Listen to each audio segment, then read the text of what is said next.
Qala musannaf rahimakumullah ya wa nafa'ana bihi wa bi ulumi fidarin amin ya rabbal alamin. Pengajian kitab Al-Futuhat Al-Makkiyah. Ini pembahasannya unik ya. Memang Al-Futuhat ini kan ya 9 jilid ya. Ini ibarat ensiklopedi. Semua ilmu, baik ilmu mulai dari fikih ya itu juga ada, ilmu tasawuf juga komplit, sampai ilmu rahasia huruf ya juga dibahas, rahasia kata juga dibahas gitu. Ilmu eskatologi tentang surga neraka juga dibahas, ilmu tentang kemakrifahan juga dibahas, ilmu tentang ketuhanan juga dibahas gitu. Jadi komplit gitu. Nah, pembahasan yang saat ini kita kaji yaitu masih seputar terkait dengan rahasia-rahasia huruf ya. Ya awalnya Syekh Muhyiddin Ibn Arabi ya mengurai rahasia huruf mulai dari alif, ba, ta, sa, jim, ha, ko. Itu semua ada rahasianya. Dan menariknya lagi setiap huruf itu ada karakternya. Apakah dia karakternya itu barid, ya, kering, ya, atau dia basah, gitu. Ada 4 karakter. Gitu. Nah, itu semua sudah dibahas. Kemudian selanjutnya bahas soal kalim, ya. Itu juga sudah selesai. Nah, malam ini yang dibahas soal harokat gitu. Ya. Maka pembahasan di Al-Futuhat ya, kita ya ibarat sebagai muhibbin ya, pecinta itu ya mendengarkan aja, mendengarkan dulu aja ya. Karena untuk langsung paham ya itu ya perlu waktu gitu. Jadi untuk merekonstruksi uraian dalam kitab Al-Futuhat, akhirnya ketemu gitu, itu perlu waktu. Sekarang kita misalnya sekarang bahas harokat, ya sudah kita dengerin saja gitu. Karena kalau kita sungguh-sungguh ya insya Allah proses ahwal yang tadi disebutkan di Nafis yaitu pengalaman-pengalaman rohani ya, bagi Allah itu mudah saja memberikan pemahaman kepada siapapun gitu. Karena itu tidak boleh seudon dulu.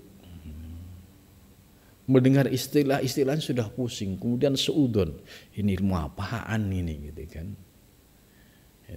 Kita positive thinking, husnudon, kalau belum paham ya sambil lalu saja gitu. Kalau diberikan pemahaman nyantol dikit ya alhamdulillah itu. Qala musannif rahimakumullah wa nafa'ana bihi wa bi ulumi fidil amin. Wa amman nahnu, dan adapun kami ya. Wa man jaron majruna, dan orang-orang yang istilahnya sejalan dengan kami. Kaminya ini kan kami yang levelnya level Syekh Muhyiddin Ibn Arabi yang disebut Syekhul Akbar. Ya, yaitu ulama muhakkikin, ulama hakikat gitu. Nah, kita bukan siapa-siapa, tapi kita cukup muhibbin saja. Ya seneng aja dengar nama Ibn Arabi itu senang. Dengar ilmunya walaupun nggak paham seneng gitu, nggak apa-apa, yang penting seneng dulu gitu. Waroko markonal asmah, waroko ya, ini istilah yang sering digunakan itu taroki. Taroki itu orang yang posisinya naik. Ya, naiknya itu bukan secara fisik, naik tangga tidak, tapi naik secara rohani. Ya. Dari alam jasmani masuk ke wilayah rohani. Dari kehambaan masuk ke wilayah ketuhanan. Ini namanya taroki. Di sini menggunakan fi'il madhi waroko. Markonal asma. Ya, naik pada posisi yang tinggi. Fagurutna amrun akhar laisa huwa qaulu ahadihima mutlaqan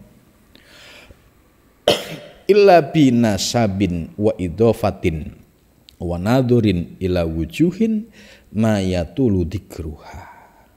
Lah, untuk bisa merasakan tadi jaro majrona, ya, mengikuti perjalanan ulama muhakkikin seperti Syekh Muhyiddin Ibnu Arabi.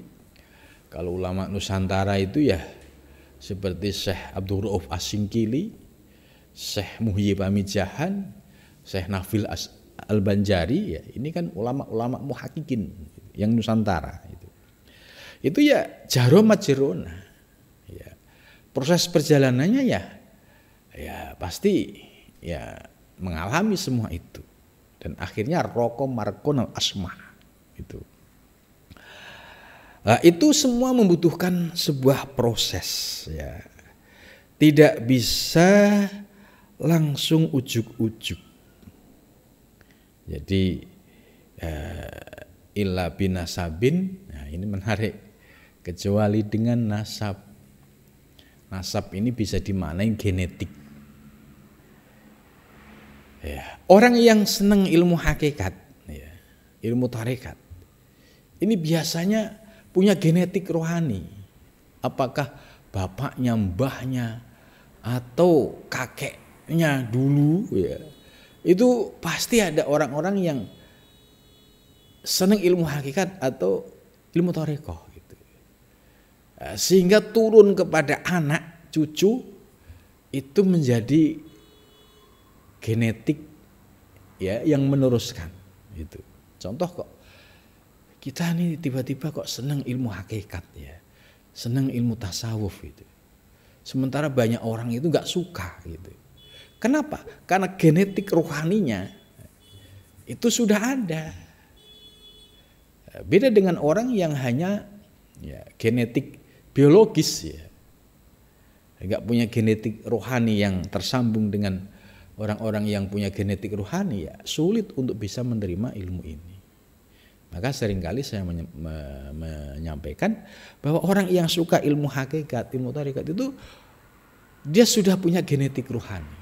Gitu. Maka di sini Imam Ibnu Arabi illa binasabin, kecuali ada nasab. Genetik rohani ini penting, ya. Wa idofatin, ya, ada proses idofah, penyandaran. Ya, penyandaran itu ya proses alamiah. Contoh, kita kok tiba-tiba senang ilmu hakikat. Oh, proses perjalanannya ternyata panjang. Oh, ketemu temen, terus ngobrol, diskusi, akhirnya tertarik, terus ketemu lagi, terus akhirnya ngajak ngaji, gitu. Nah, di zaman modern ini lebih simpel lagi.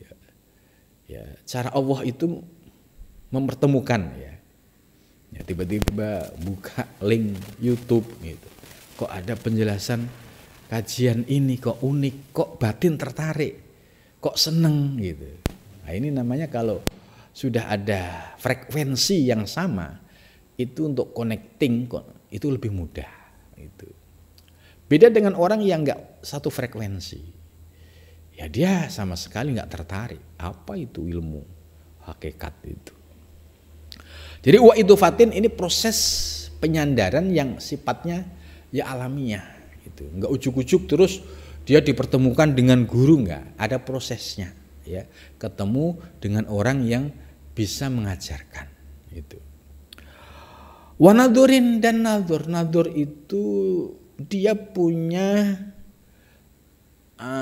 ketajaman di dalam berpikir. Nadhuri gitu. Dipikir, ya, di otak-atik kok gaduk gitu. Contoh tentang hakikat alam semesta gitu kan. Oh, Setelah paham ilmu, dipikir-pikir kok benar juga gitu kan. Terus hakikat diri kita juga sama, dipikir-pikir akhirnya ketemu juga gitu. Ya, ini hasil nadori, hasil perenungan, hasil dia mencari jawaban atas pertanyaan-pertanyaan yang dia temukan tapi belum mendapatkan jawaban gitu. Jadi proses nadorin ini ya sering terjadi dialami oleh para salik. Biasanya orang yang senang dengan ilmu hakikat itu proses perenungannya itu hidup gitu loh. Lihat objek apapun itu dia senang untuk bertafakur gitu. Lah ini yang disebut nadori ya. Dia melihat objek kemudian dianalisis, ditafakuri, akhirnya menemukan connecting, menemukan yang hakiki itu. Jadi menarik, illa binasabin wa idhofatin wa nadhorin ila wujuhin ma yatulu dzikruha wala tam masul hajah ilaiha, dan tidak menyentuh apa al hajatu hajat ilaiha kepadanya, fi hadal kitab dalam kitab ini itqad dzakarna fi ghairihi. Ya, soal ini di dalam kitab ini sudah disebutkan ya, minta walifina dari beberapa karya kami, itu karya Syekh Muhyiddin Wirabin.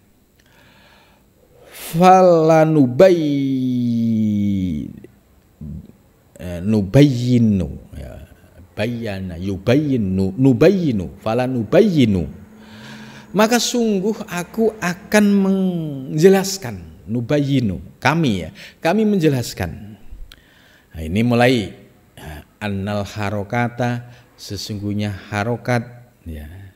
Harokat itu apa? Itu sudah dibahas di awal. Ada berupa dhammah. Kalau dalam ilmu nahwu ini sebagai alamat rafa, ada fathah, maka ini alamat nasab, ada kasroh, ini alamat jer, ada sukun, alamat jazm, ya, ini harokah. Ada tanwin dhammah, tanwin fathah, tanwin kasroh gitu. Al-qismaini atas dua bagian. Jadi wal mutaharikat. Ya. Dan yang menggerakkan mutaharikat itu al-qismaini. Yang pertama mutamakin wa mutalawin.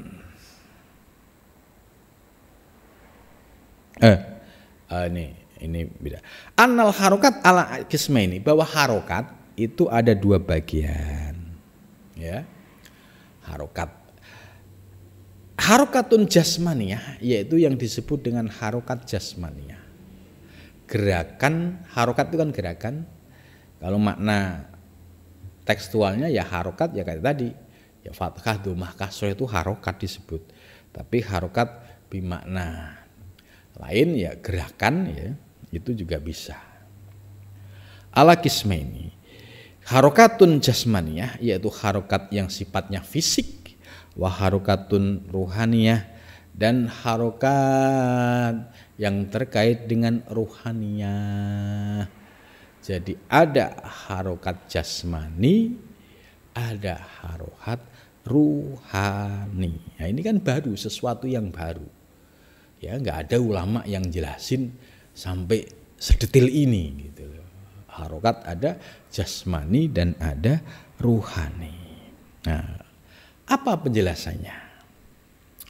Wal harokatu al jasmaniyatu, dan bermula harokat al jasmaniyatu yang bersifat jasmani. Itulah bagi harokat jasmani anwaun, bermula beberapa macam, kasirotun yang banyak. Ternyata harokat yang jasmani itu bermacam-macam, dan macam-macamnya cukup banyak. Saya akan datang dzikruha, ya penjelasannya, fi dakhilil kitab, di dalam kitab ini. Itu nanti akan dijelaskan sendiri. Ini soal harokat yang jasmaniyah. Wa kadzalika, dan demikian itu ar-ruhaniyah, yaitu harokat ruhaniyah. Wala nahtaju, dan kami tidak butuh minha darinya, handal kitab-kitab ini, ila harokatil kalami, kecuali kepada harokat kalam, lafdzun, baik secara lafadz, wa khotton, dan secara khot tulisan.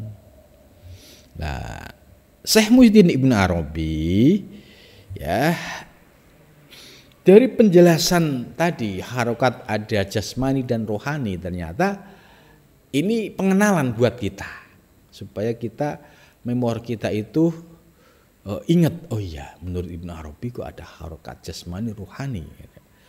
Ya, cuma di sini belum diurai secara detail. Yang akan dibahas di sini yaitu harokat yang terkait dengan kalam, yaitu fatkah, kasroh, itu ya, labdon wa khotton, itu yaitu yang berupa lafat dan khotton tulisan, yang disebut fatkah, kasroh, domah itu. Fal harokatu rokmiyah, dan bermula harokat ar-rokmiyah yang bersifat nomor, ya. Kal atsam, seperti fisik, gitu. Wal harokatul lafdiyah, wal harokatu, dan bermula harokat al-lafdiyah yang sifatnya lafat, laha, itu baginya, kal arwahi, seperti ruh. Ini jadi harokat yang sifatnya tulisan itu seperti fisik. Harokat yang berupa tulisan itu seperti atsam, wujud fisik luar. Sedangkan harokat yang sifatnya lafzi, terucap, itu kal arwah, seperti ruh yang ada di dalam diri kita. Wal mutaharrikatu, dan bermula mutaharikat. Mutaharikat itu dia isim fa'il, jadi yang menggerakkan. Ala kismaini, atas dua bagian. Mutamakinun, ya, mutamakin itu yang kokoh, yang istilahnya sudah kokoh posisinya. Wa mutalawinun, dan masih berubah-ubah. Itu istilah kalau dalam ilmu nahwu namanya mabni, itu tetap, mu'rob itu yang berubah-ubah, itu nama lain. Fal mutalawinu, dan bermula mutalawin, yaitu yang berubah-ubah, atau dalam istilah ilmu nahwu disebut mu'rob, ya. Kullu mutaharrikin, yaitu setiap yang bergerak, taharroka, yang bergerak, bijamil harokati, dengan semua gerakan, au bi ba'dhiha, atau sebagiannya, gitu. Jadi yang menggerakkan seluruh harokat atau sebagiannya. Nah, contoh misalkan ja'a zaidun, ya, itu kan ada ja'a, ada zaidun, ya.